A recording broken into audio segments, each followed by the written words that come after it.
이 오디오북은 2025년 토마스 데이븐포트가 발간한 책 에이전틱 아티피셜 인텔리전스를 기반으로 주식회사 빅데이터 랩스에서 제작한 오디오북입니다. 네, 안녕하세요. 여러분의 지적 호기심을 채워드리는 깊이 있는 분석 시간입니다. 오늘은 스스로 작업을 수행하는 인공지능, 그러니까 AI 에이전트와 우리가 앞으로 어떻게 함께 일해야 할지 여기에 대해 좀 자세히 살펴보려고 합니다. 저희가 참고한 자료는 챕터 10 에이전틱 AI인데요. 마치 대학 강의 슬라이드처럼 AI 에이전트 도입의 실제적인 측면들을 다루고 있습니다. 슬라이드 1번 보시면 될 것 같고요. 이번 탐구의 목표는요, 단순히 기술 얘기만 하는 게 아니고요. 슬라이드 2번의 강의 목표처럼 기술 도입만큼이나 중요한 인간적인 요소들, 예를 들면 리더십이라든지 신뢰 구축, 또 조직 변화, 관리 같은 것들의 중요성을 이해하는 데 있습니다. 그러니까 기술을 그냥 도입하는 걸 넘어서 인간과 AI가 어떻게 하면 효과적으로 협력하면서 성공적인 변화를 이끌어낼 수 있을까? 여기에 대한 통찰을 얻는 게 저희 목표입니다. 자, 그럼 본격적으로 한번 시작해 볼까요? AI 에이전트 도입 초기에요. 기술적인 문제보다 사람들이 더 힘들어하는 경우가 많다고 들었습니다. 슬라이드 3번 내용 같은데요. 이게 왜 그런 걸까요? 네, 맞습니다. 실제로 기술 구현 자체의 어려움보다도 사람들의 불안감이나 저항 같은 게 훨씬 더 큰 장애물로 작용하는 경우가 정말 흔해요. 예를 들어서요, 한 보험회사가 보험금 처리하는 에이전트를 도입했을 때 말이죠. 기술 자체는 비교적 잘 돌아갔다고 해요. 근데 직원들 사이에서는 저 AI 때문에 내 일자리 없어지는 거 아니야, 이런 깊은 불안감이 막 퍼졌다는 거죠. 아, 네. 충분히 그럴 수 있겠네요. 심지어 어떤 분은 아니 내가 여기서 15년 경력인데 저 로봇이 나보다 실수를 안 할 거라고 어떻게 장담하냐, 이런 아주 현실적인 질문도 나왔다고 하고요. 경력직 입장에서는 당연히 그런 생각이 들 수 있겠어요. 그렇죠. 또 다른 아시아은행 사례도 있는데요. 여기서는 경영진은 AI로 팀원 4분의 3을 대체할 수 있다, 이렇게 좀 낙관적으로 봤는데, 와, 4분의 3이요? 네. 근데 현장에서는 우리 업무 프로세스가 얼마나 복잡한데 사람 없이는 절대 안 돌아간다, 이런 우려가 훨씬 컸다고 합니다. 결국 기술만 좋다고 다 되는 게 아니고요. 이 시스템을 실제로 사용하고 또 개선해 나가야 할 사람들의 수용, 그리고 참여가 필수적이거든요. 근데 여기서부터 막 삐걱거리기 시작하는 거죠.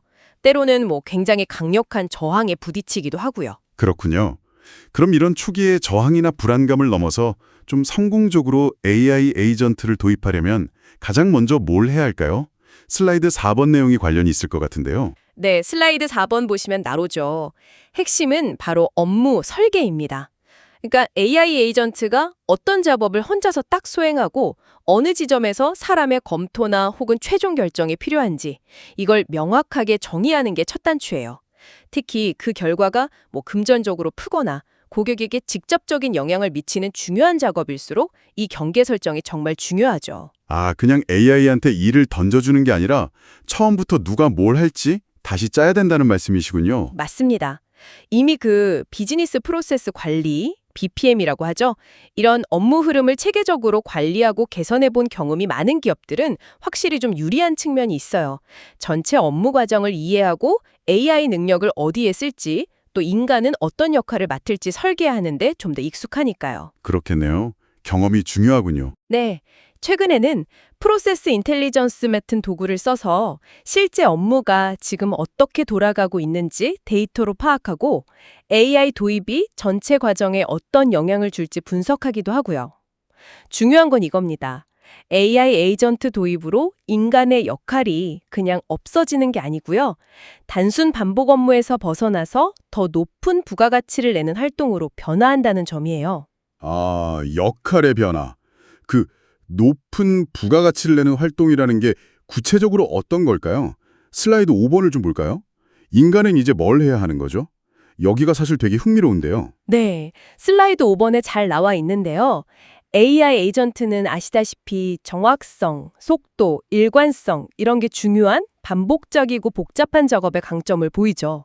예를 들면 수많은 송장을 처리한다거나 복잡한 물류 일정을 조정하는 일 같은 거요. 반면에 인간은 AI가 아직 따라오기 힘든 고유한 강점을 가지고 있습니다.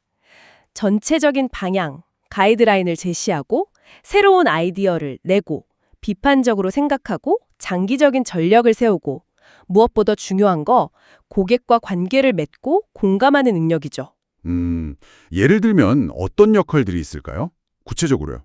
전략 수립이나 혁신적인 아이디어 구상, 예상치 못한 예외 상황 처리하는 거, 그리고 AI 시스템이 윤리적으로 잘 사용되는지 감독하는 역할, 또 동료들을 멘토링하는 것 등이 인간이 더 집중해야 할 영역이라고 할 수 있습니다. 가령 그 소스 구장 내용에도 나왔던 것 같은데 소프트웨어 QA팀을 예로 들면요.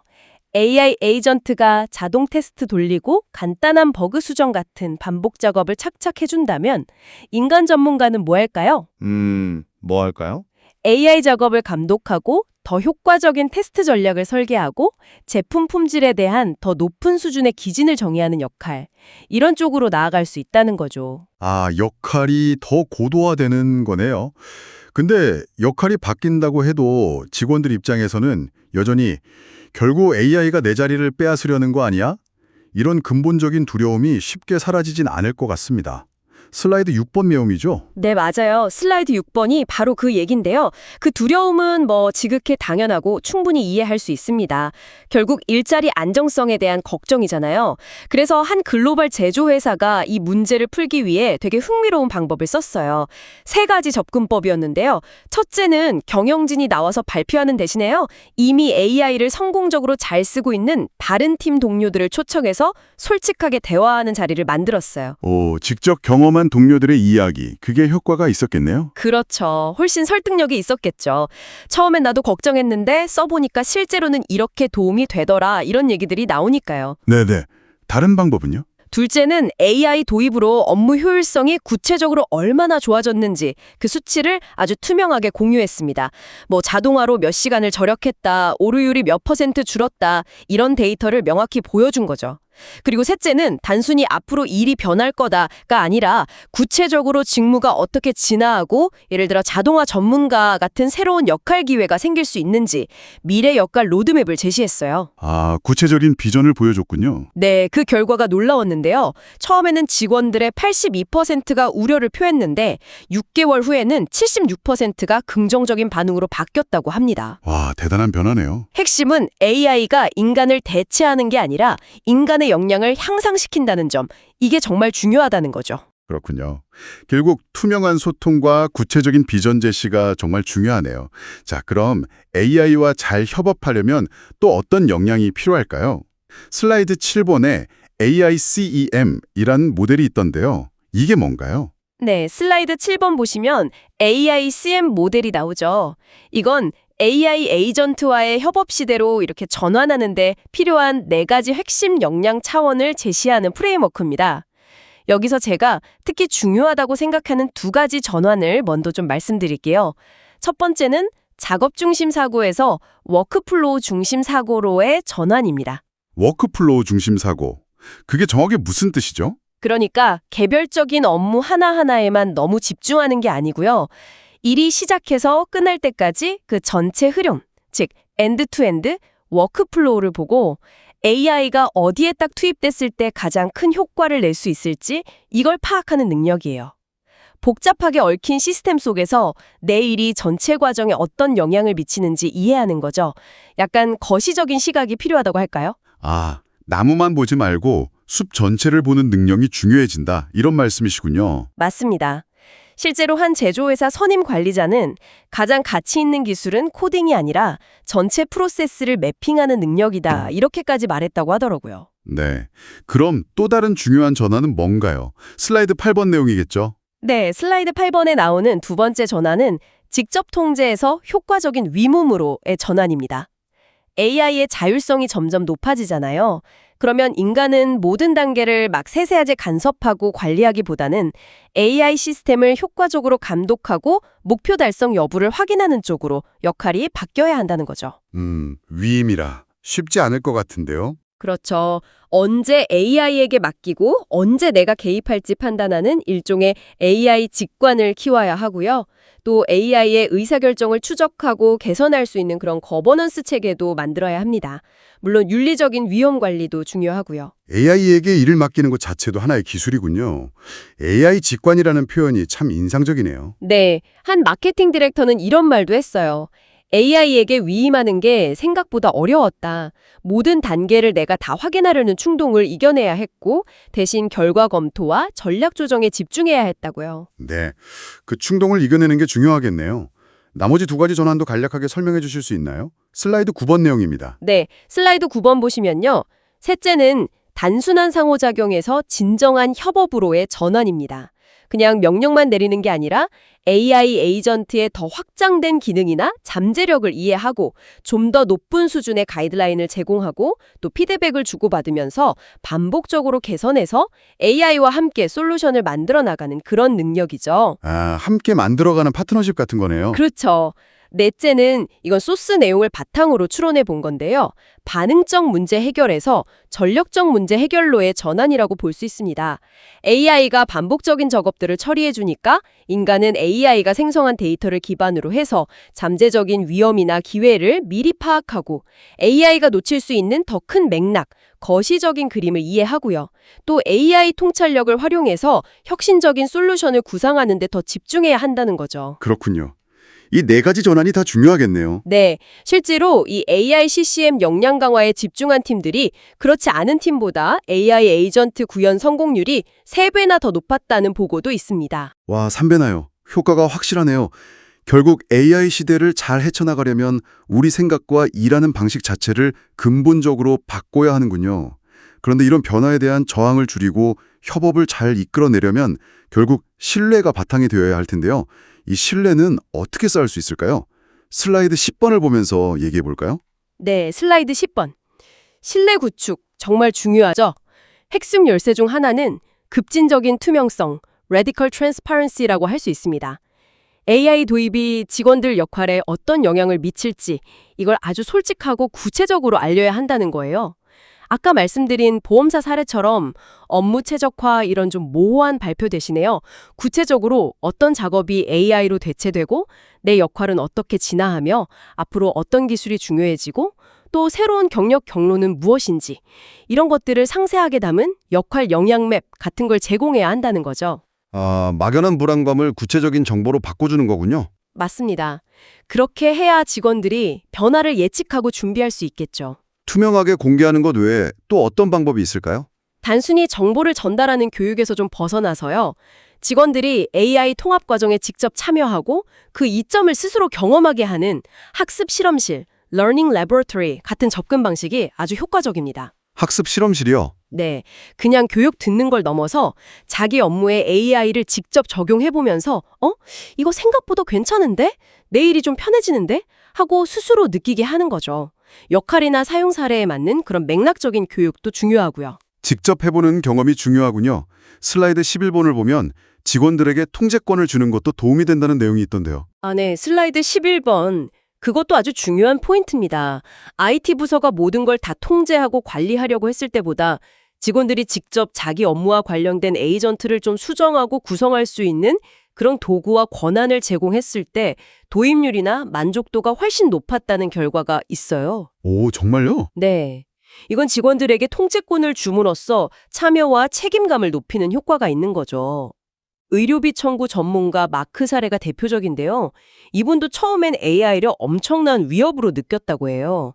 그런데 로우 코디 도구, 그러니까 코딩 지식이 별로 없어도 간단한 자동화를 만들 수 있는 도구를 이용해서요. 반복적인 문의 답변 자동화를 직접 만들고 나서는 생각이 바뀐 거예요. 어떻게 바뀌었나요? 아, 이건 내 일을 빼앗는 게 아니라 내 일을 더 잘하게 만들어주는 도구구나. 이렇게 인식이 전환된 거죠. 자신이 직접 통제할 수 있다는 느낌이 결정적이었던 것 같습니다. 와, 내가 직접 만들고 개선할 수 있다면 훨씬 받아들이기 쉽겠네요. 정말 중요한 포인트 같습니다. 그렇죠. 그러려면 4가지 요소가 필요한데요. 누구나 쉽게 쓸 수 있는 도구, 그리고 도움을 줄 수 있는 자동화 챔피언 네트워크, 필요한 에이전트나 도구를 모아둔 저장소, 그리고 명확한 거버넌스 프레임워크. 이런 것들이 뒷받침되어야 합니다. 네. 그런데 신뢰라는 게 단번에 생기는 건 아닐 텐데요. 점진적인 접근이 필요하겠죠. 슬라이드 12번 내용 같은데요. 맞습니다. 슬라이드 12번 얘기처럼 변화 관리는 지속적인 과정이고요. 특히 처음에는 제2곡선처럼 효율성이 일시적으로 좀 감소할 수 있다는 점을 인지하고 있어야 해요. 제2곡선이요? 효율성이 떨어진다고요? 네, 사람들이 새로운 디지털 동료, 그러니까 AI 에이전트와 협업하는 법을 배우는데 시간이 필요하기 때문이죠. 마치 새로운 팀원이 들어왔을 때 적응 기간이 필요한 것과 비슷합니다. 이걸 미리 예상하고 계획에 반영해야 혼란을 줄일 수 있어요. 그렇군요. 그럼 신뢰를 점진적으로 쌓는 방법은 없을까요? 좋은 방법이 있습니다. 신뢰 다이어리라는 접근 방식인데요. 금융 서비스 기업 사례가 좋은 예입니다. 처음에는 에이전트가 하는 행동을 그냥 지켜보기만 하는 관찰 모드로 시작하는 거예요. 그러다가 신뢰성이 입증되면 점진적으로 자율성을 높여가는 거죠. 마치 다이얼을 서서히 돌리듯이 말입니다. 아, 신입사원 훈련시키는 거랑 비슷하네요. 정확합니다. 낮은 위험도의 작업부터 시작해서 점차 중요한 작업으로 권한을 넓혀가는 방식이죠. 높은 가시성과 낮은 자율성에서 시작해서 명확한 체크포인트 설정, 투명한 감사 추적 기능, 필요할 때 쉽게 개입하거나 재정의할 수 있는 메커니즘, 그리고 성공 사례 공유 같은 것들을 통해서 신뢰를 차곡차곡 쌓아나가야 합니다. 네, 점진적인 신뢰 구축 중요하겠네요. 자, 그럼 이제 미래를 좀 내다볼까요? 앞으로 AI 에이전트가 더 발전할 텐데 어떻게 대비해야 할까요? 슬라이드 13번 내용입니다. 네, 슬라이드 13번을 보시면요. 현재 대부분의 에이전트는 레벨 1, 2, 3 수준, 그러니까 정해진 규칙 안에서 작동하는 수준이지만요. 곧 등장할 레벨 4, 그러니까 특정 전문 분야 내에서 스스로 학습하고 자율적으로 작동하는 에이전트, 그리고 더 나아가 레벨 5, 완전 자율 시스템 에이전트의 등장에도 대비해야 합니다. 레벨 4, 5요? 훨씬 더 똑똑해지는 거네요. 그렇죠. 그래서 AI의 자율성 증가에 맞춰서 거버넌스 프레임워크도 계속 진화시켜야 하고요. 인간은 AI와 경쟁하기보다는 창의성, 비판적 사고, 공감 능력 같은 인간 고유의 기술을 더 연마해야 합니다. AI를 보완하는 역할이죠. 또 AI 때문에 역할이 대체될 수 있는 직원들에 대한 계획도 미리 세워둬야 합니다. 클라나라는 핀테크 기업 사례를 보면요. AI가 고객 서비스 업무의 상당 부분을 대체했지만 남은 직원들은 더 복잡한 문제 해결이나 다른 관련 업무로 재배치될 수 있었습니다. 아, 역할이 사라지는 게 아니라 변화하는 거군요. 네, 중요한 건 역할은 사라지는 게 아니라 변화한다는 점입니다. 미리 준비하면 충분히 전환이 가능하다는 거죠. 그렇다면 가장 이상적인 협업 모델은 어떤 모습일까요? 슬라이드 14번에 볼까요? 네, 슬라이드 14번. 궁극적인 모델은 역시 AI 플러스 인간이 함께 시너지를 내는 것입니다. 각자의 강점을 최대한 살리는 거죠. AI가 데이터 처리나 반복적인 작업을 빠르고 정확하게 처리하고 인간은 가이드라인을 제시하고 창의성을 발휘하고 비판적인 감독을 제공하는 방식입니다. 네, 상호 보완적이네요. 네.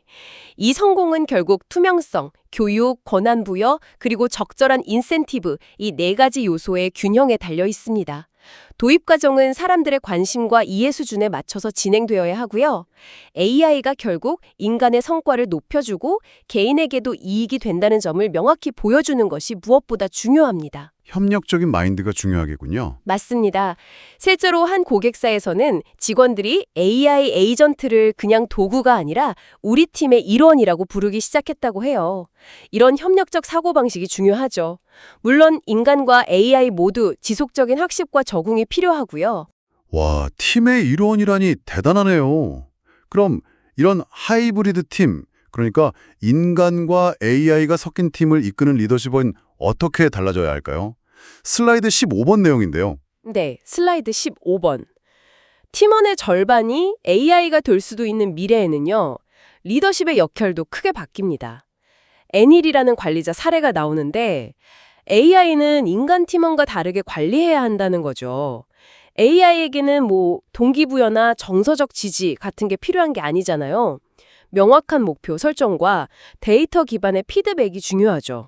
그렇겠네요. 관리 방식이 달라야겠군요. 특히 인간 AI 신뢰를 구축하는 것이 리더의 핵심 과제가 됩니다. 여기에는 세 가지 유형의 신뢰가 있어요. 첫째는 AI가 처리한 결과를 인간이 믿고 받을 수 있는 신뢰. 이걸 핸드오프 신뢰라고 하고요. 둘째는 AI 자체가 인간의 신뢰를 얻는 과정, 즉 AI 인간 신뢰. 그리고 마지막으로 AI와 함께 일하는 인간 동료들 간의 신뢰, 인간 신뢰입니다. 아, 신뢰에도 그렇게 여러 종류가 있군요. 복잡하네요. 네, 금융 서비스 기업 사례처럼 AI의 역량과 한계를 명확하게 소통하고 성공 지표를 가시화하고 점진적으로 통합하는 그런 투명한 협업 프레임워크를 통해서 신뢰를 높일 수 있습니다. 실제로 이렇게 했더니 성과도 향상되었다고 하고요. 그럼 리더가 이런 신뢰를 구축하는 구체적인 단계 같은 게 있을까요? 슬라이드 16번을 보죠. 네, 슬라이드 16번 보시면 좋은 사례가 나옵니다. 한 글로벌 제조회사의 공급망 최적화 사례인데요. 여기서 3단계의 신뢰 진화 과정을 볼 수 있어요. 1단계는 검증 단계입니다. 이때는 직원들이 좀 회의적인 시각으로 AI가 내놓는 모든 제안을 아주 꼼꼼하게 확인합니다. 이거 진짜 맞아? 하면서요. 네, 처음엔 당연히 그렇겠죠. 하게 됩니다. 예를 들어 AI는 일상적인 수요 예측은 아주 잘하지만 갑작스러운 시장 변화나 경쟁사의 움직임 같은 큰 그림은 역시 인간이 봐야 한다는 걸 알게 되는 거죠. 아, 강점과 약점을 파악하는 단계군요. 맞습니다. 그리고 3단계는 파트너십 단계입니다. 이제 AI를 단순한 도구가 아니라 조직의 이익을 가져다주는 파트너로 받아들이게 되는 거죠. 의사결정 시간이 단축되고 정확도가 향상되는 것을 직접 경험하면서 효과적인 협업 방식을 터득하게 됩니다. 이건 맹목적인 신뢰가 아니라 AI에 대한 미묘하고 깊은 이해에 기반한 협력이라고 할 수 있습니다. 네, 점진적으로 신뢰가 깊어지는 과정이네요. 그런데 AI 에이전트에게 어디까지 의사결정을 맡길 수 있을까요? 이 경계 설정이 정말 중요해 보이는데요. 슬라이드 17번 내용이죠. 네, 슬라이드 17번 아주 중요한 질문입니다. AI도 당연히 오류를 범할 수 있기 때문에 특히 위험도가 높은 작업에 대해서는 적절한 수준의 인간 감독이 필수적입니다. 효율성을 너무 해치지 않으면서도 중요한 오류는 잡아낼 수 있는 그 균형점을 찾는 게 중요하죠. 이럴 때 의사결정의 주체를 명확히 하는 것이 도움이 됩니다. 크게 3가지 수준으로 나눠볼 수 있는데요. 첫째, 전략적 의사결정. 예를 들면 회사의 장기 비전 수립이나 중요한 투자 결정 같은 것들이죠. 이건 당연히 최고 경영진, 즉 인간 리더가 주도해야 하고 AI는 데이터 분석 등으로 지원하는 역할을 합니다. 네, 그건 당연하겠네요. 둘째, 전술적 의사결정. 마케팅 캠페인 방향 설정이라든지 인력 계획 같은 것들인데요. 이것도 중간 관리자인 인간이 주도하면서 AI의 도움을 받는 형태가 적절합니다. AI가 분석한 데이터를 바탕으로 더 나은 결정을 내리는 거죠. AI가 보조하는 역할이군요. 그렇죠. 반면에 셋째, 운영적 의사결정. 이건 좀 다른데요. 일상적이고 반복적인 결정들. 예를 들면 재고가 일정 수준 이하로 떨어지면 자동으로 재주문한다거나 고객 문의를 유형별로 자동 분류하는 것 같은 작업들입니다. 이런 것들은 명확한 기준과 규칙하에서 AI 에이전트가 자율적으로 수행하도록 위임할 수 있습니다. 아, 운영적인 부분은 AI에게 맡길 수 있군요. 네. 물론 이 자율성의 범위도 앞서 말씀드린 점진적인 신뢰 구축 프레임워크에 따라서 점차 확대해 나가야겠죠. 네, 알겠습니다. 그럼 이런 하이브리드 팀 운영을 위해서 구체적인 커뮤니케이션 전략이나 리더에게 특별히 필요한 역량은 무엇일까요? 슬라이드 18번을 참고해서 말씀해 주시죠. 네, 슬라이드 18번. AI는 인간처럼 미묘한 의도나 숨겨진 맥락을 파악하기 어렵기 때문에 커뮤니케이션 격차가 발생할 수 있습니다. 커뮤니케이션 격차요? 네, 이걸 해소하기 위해서는 명확한 명령 구조를 사용하고 관련된 맥락 정보를 충분히 공유해주고 또 정기적인 피드백 루프를 구축하는 것이 필요합니다. 리더는 AI의 성능 향상을 위해서 기술적인 정보와 회사의 가치 같은 것들을 잘 통합해서 전달하는 역할도 해야 하고요. 미래 리더에게 필요한 핵심 기술을 정리해보면 다음과 같습니다. 첫째, AI 문해력. AI의 역량과 한계를 정확히 이해하는 거죠. 둘째, 하이브리드 팀 조정 능력. 인간과 AI에게 최적의 작업을 할당하고 시너지를 내도록 협업을 촉진하는 능력입니다. 네. 셋째, 윤리적 감독 능력. AI를 올바르게 사용하도록 규범을 설정하고 감독하는 거죠. 마지막 넷째는 AI 시대의 변화 관리 능력.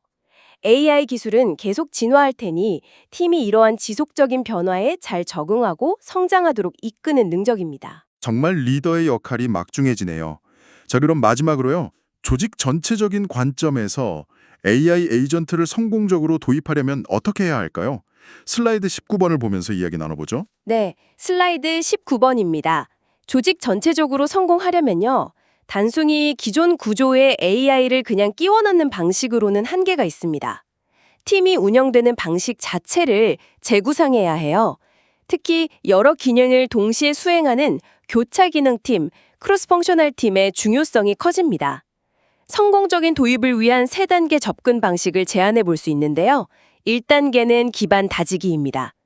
AI와 인간이 어떻게 협업할지 방식을 정의하고 책임 분담을 명확히 매핑하고 적절한 도구와 교육을 제공하고 무엇보다 신뢰를 조성하는 단계죠. 네, 기초공사 같은 거네요. 그렇죠. 2단계는 파일럿 프로그램 실행입니다. 실제 업무 시나리오에서 AI 에이전트를 테스트해보고 명확한 프로토콜을 설정하고 피드백 루프를 운영하면서 문제점을 개선해 나가는 거죠. 마지막 3단계는 시너지 확장입니다. 파일럿 프로그램의 성공 사례를 바탕으로 조직 전체로 확산시키는 건데요. 이때 중요한 건 각 팀의 고유한 요구사항에 맞게 맞춤화해야 한다는 점입니다. 그리고 또 하나, 이때 경영진이 단순히 보고서만 보는 게 아니라 직접 AI 에이전트가 일하는 것을 경험해 보는 게 아주 중요합니다. 예를 들어 CEO가 AI가 고객 문의를 처리하는 과정을 직접 관찰해 본 사례가 있었는데 이게 현실적인 비전 수립에 큰 도움이 되었다고 해요. 직접 경험해보는 건 확실히 중요하겠네요. 슬라이드 20번을 보면 전사적인 접근 방식의 이점과 거버넌스 구축에 대한 내용이 있는데요. 이건 어떤가요? 네. 슬라이드 20번. 연구에 따르면요. 여러 부서에 걸쳐서 종단 간 에이전트 시스템을 설계하는 기업이 단편적인 도입에 그치는 기업보다 성공 확률이 2, 3배 더 높다고 합니다. 종단 간 시스템이요? 예를 들면 어떤 거죠? 예를 들어 재무팀 에이전트, 조달팀 에이전트를 따로 두는 대신에요. 송장 접수부터 분석, 승인, 지불까지 전 과정을 처리하는 단일 통합 에이전트를 만드는 식이죠. 프로세스 전체를 아우르는 겁니다. 훨씬 효율적이겠네요. 네, 이렇게 하면 효율성 향상, 처리 시간 40% 단축, 현금 흐름 25% 개선은 물론이고 부서 간 협업 문화도 촉진하는 효과가 있습니다. 그리고 AI 도입의 비즈니스 케이스를 만들 때도요. 단순 ROI 계산만 할 게 아니라 가치 창출, 위험 완화, 조직 역량 구축, 전략적 목표와의 정렬 같은 종합적인 관점에서 구축해야 합니다. 네, 더 넓게 봐야 하는군요. 마지막으로 효과적인 거버넌스 프레임워크도 필수적입니다. 이사회는 큰 방향, 전략 방향을 설정하고 에이전트 혁신위원회 같은 전담기구를 통해서 진행 상황을 면밀히 점검하고 윤리적인 측면까지 고려해야 합니다. 그리고 균형 성과표 같은 걸 활용해서요. 운영 효율성뿐만 아니라 직원 역량, 고객 경험, 에이전트 자체의 학습 및 성능 지표까지 종합적으로 측정하고 지속적으로 개선해 나가야 성공적인 도입과 운영이 가능합니다. 와, 정말 고려해야 할 게 많네요. 오늘 우리는 AI 에이전트 도입이 단순히 기술적인 문제가 아니라 업무 설계부터 시작해서 조직 문화, 리더십, 그리고 무엇보다 사람에 대한 깊은 이해와 섬세한 접근이 필요한 정말 거대한 변혁이라는 것을 확인했습니다. 슬라이드 21번의 주요 시사점을 요약해 볼 수 있겠네요. 결국 인간의 참여와 신뢰가 성공의 열쇠고요.